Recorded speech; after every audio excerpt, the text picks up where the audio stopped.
हम आपके लिए लेकर आए हैं एक नई ट्रैवल सीरीज जिसमें हम आपको शेयर कराएंगे आइसलैंड की। Then join us in this unique experience.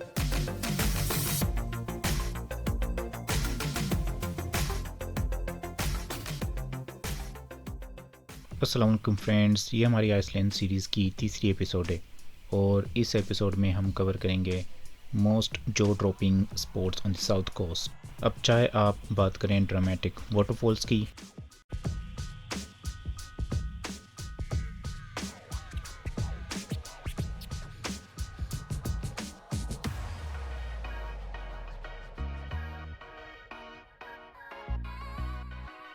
Endless black sand beaches की,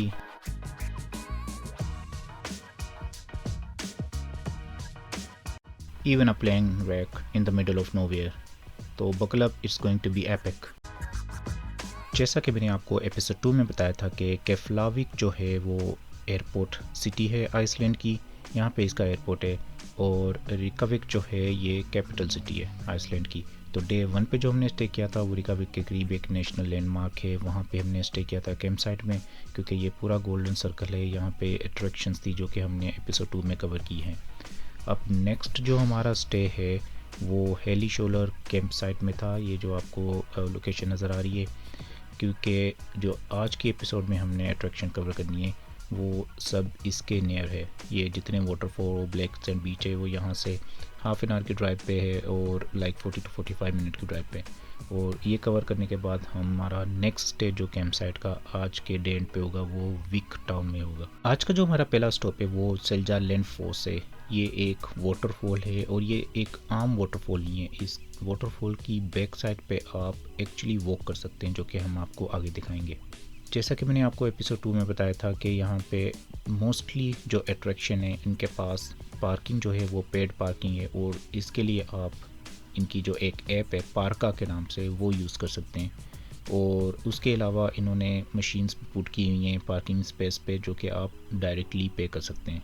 और मोस्टली जो मोस्ट विजिटेड अट्रैक्शंस होती हैं यहाँ पे इन्होंने वॉशरूम्स की भी अरेंजमेंट की होती हैं। ये बहुत ही रिफ़्रेशिंग प्लेस है। वाटरफॉल तो एक रीज़न है ही कि लोग यहाँ पे इसको विज़िट करने के लिए आते हैं, लेकिन ये जो वाटरफॉल का पानी जा रहा है ये पूरी एक लेक का मंजर पेश कर रहा है और फिर ग्रीनरी है, तो ये इस पूरे व्यू पॉइंट की खूबसूरती को बढ़ा देती है। एक टिप ये है कि अगर आप समर में भी इस प्लेस को विज़िट करने के लिए आते हैं तो आप अपनी रेन जैकेट लाजमी लेकर आएँ, क्योंकि जब आप इस वाटरफॉल के करीब जाते हैं, स्पेशली इसकी बैक साइड पे जाते हैं, तो वो जो मिस्ट है, फ्यूम्स हैं, वो वेट कर देते हैं आपके कपड़ों को। और अगर आपके पास कैमरा या मोबाइल या कोई और गियर है तो उसको भी आप प्लास्टिक बैग में प्रोटेक्ट करके लाएँ। इस वाटरफॉल की खूबसूरती ही ये है कि ये जितनी हाइट से फॉल कर रहा है और इतने इसके वाटर फ्यूम्स बन रहे होते हैं, स्प्लैशेस वाटर के आ रहे होते हैं, और ये जो स्पेशली सीन यहाँ पे ये आपको नज़र आ रहा है क्रिएट हो रहा है, इसको अपनी नेकेड आई से देखने का मज़ा ही अलग है।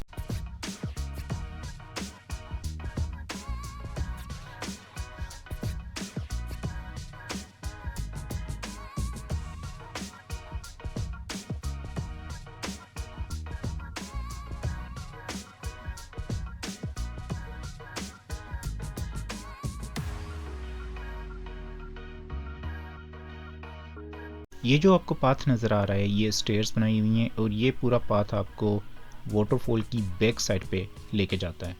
और बिलीव मी, जो बैक साइड से इसका व्यू है, जो कि आप पानी को अपने इतने करीब से गिरते हुए देखते हैं, वो बहुत ही औसम है। हमने भी इस नज़ारे को एंजॉय किया, ट्राई किया कि अपनी कैमरे की आंख से इसको कैप्चर कर सकें, बट जो इसको लाइव देखने का मज़ा है, जो कि आप अपनी आंख से देखते हैं, वो कैमरा कैप्चर नहीं कर सकता। But we tried our best.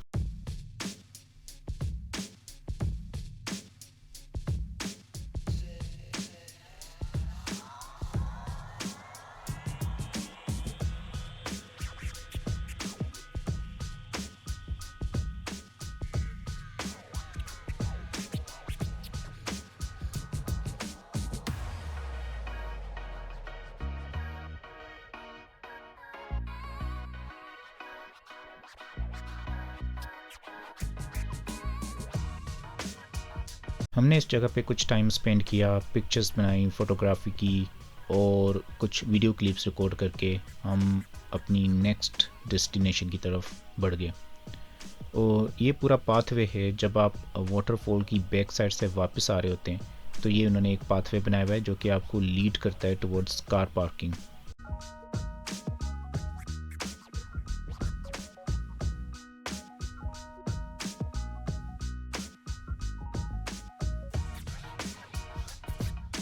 अपनी वैन में बैठ के हमने इस वाटरफॉल पे एक आखिरी झलक डाली और फिर हम निकल पड़े अपनी नेक्स्ट डेस्टिनेशन की तरफ, जो कि एक अनदर मोस्ट विजिटेड वाटरफॉल है और इसका नाम है स्कूगा फॉल्स।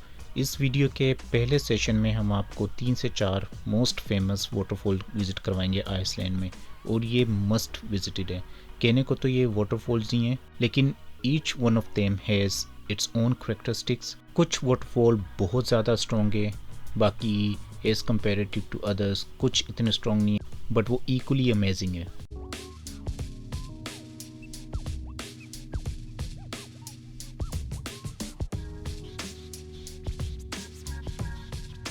इस वाटरफॉल की एक अमेजिंग बात यह है कि ये इतनी हाइट और इतनी स्ट्रॉन्गली ये फॉल कर रहा होता है कि अगर सनी डे होंगे तो ये डेफिनेटली आपको रेनबो देखने को मिलेगी।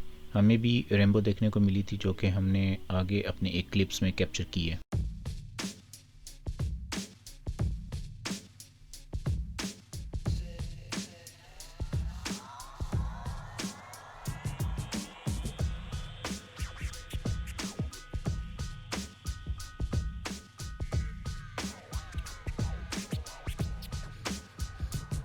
इस वाटरफॉल के पास भी रेन जैकेट मस्ट है, क्योंकि ये इतने स्ट्रॉन्ग होते हैं और इतनी हाइट से फॉल कर रहे होते हैं कि ये मिस्ट क्रिएट करते हैं, स्प्लैशेस क्रिएट करते हैं, जो कि आपके डेफिनेटली ड्रेसेस को वेट कर देते हैं।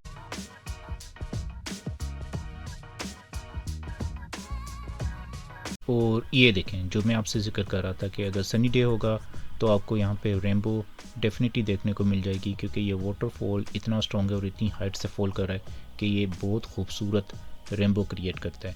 और ये हमने ट्राई किया था कि अपनी कैमरे की आंख से इसको कैप्चर कर सकें।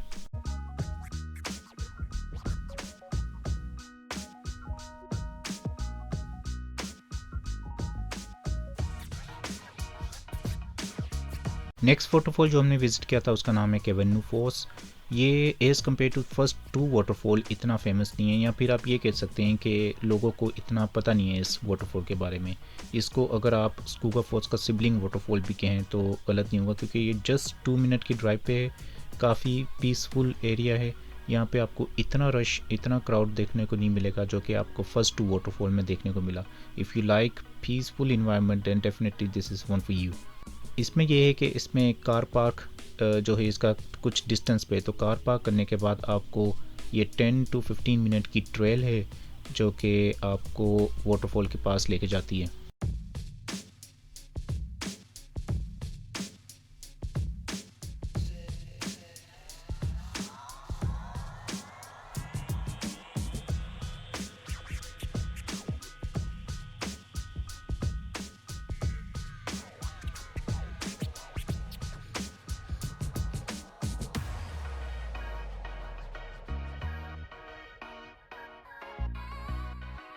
यहाँ पे एक म्यूज़ियम भी है जिसका नाम स्कूगर म्यूज़ियम है। अगेन बहुत सारे टूरिस्ट को नहीं पता, अगर आप विजिट करना चाहें तो कर सकते हैं। नेक्स्ट डेस्टिनेशन थी हमारी Dyrholaey. This is where you will find stunning views of Iceland coastline and massive stone arch stretching out into the सी।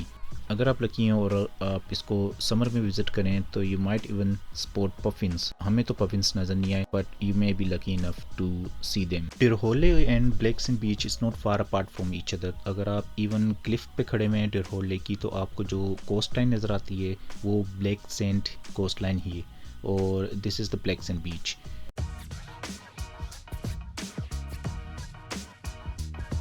ये कार पार्क से जो है ये 10 टू 15 मिनट की हाइक है, तब आप जाके इस व्यू पॉइंट पे पहुंचते हैं कि जब आपको ये कोस्ट लाइन नज़र आती है।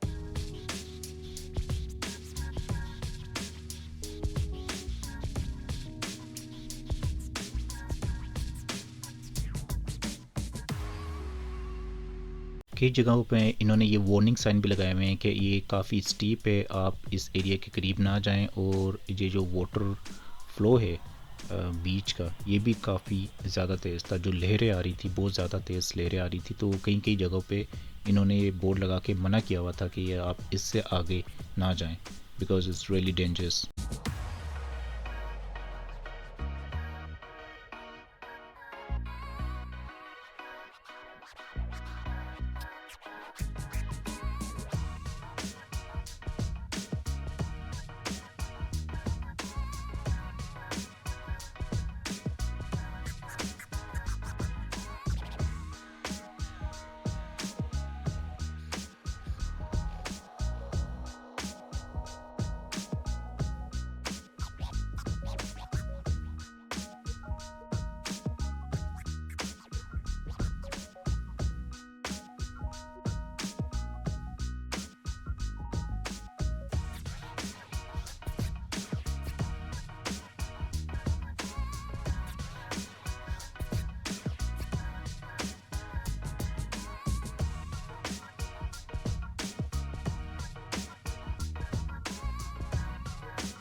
हमारी आज की वीडियो की जो लास्ट डेस्टिनेशन है वो है एक प्लेन रैक। और इस प्लेन रैक को देखने के लिए जो कार पार्क से वॉकिंग डिस्टेंस है वो ऑलमोस्ट 40 to 50 मिनट वॉक है वन वे।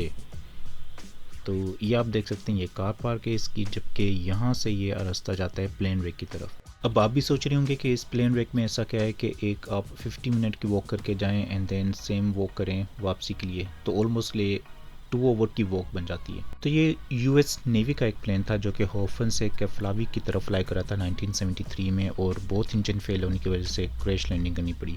तो कुछ तो जो सेल्वेज पार्ट थे इन्होंने रिमूव कर लिए थे, जबकि बाकी इन्होंने रिमूव किए क्योंकि ये बहुत रिमोट लोकेशन पे था और उन्होंने कहा था कि ये काफ़ी एक्सपेंसिव है वो रिमूव करने पार्ट्स।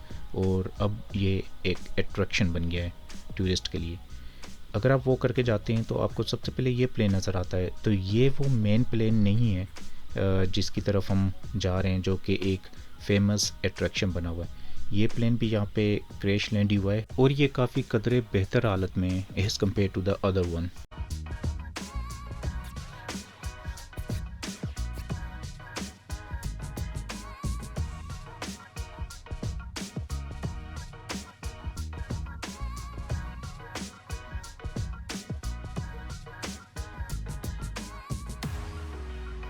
और ये वो मेन प्लेन रैकेज है जो कि most of the tourist visit करने आते हैं। यहाँ पे इन्होंने, जैसा कि मैंने आपको बताया था, जो रिमूवेबल पार्ट थे, जो सेल्वेजेबल पार्ट थे, वो उन्होंने रिमूव कर लिए हैं, इनकी सीट्स वगैरह। लेकिन इसकी ये जो बॉडी है इसको यहीं पे इन्होंने पड़े रहने दिया और आज ये एक टूरिस्ट स्पॉट बन गया है।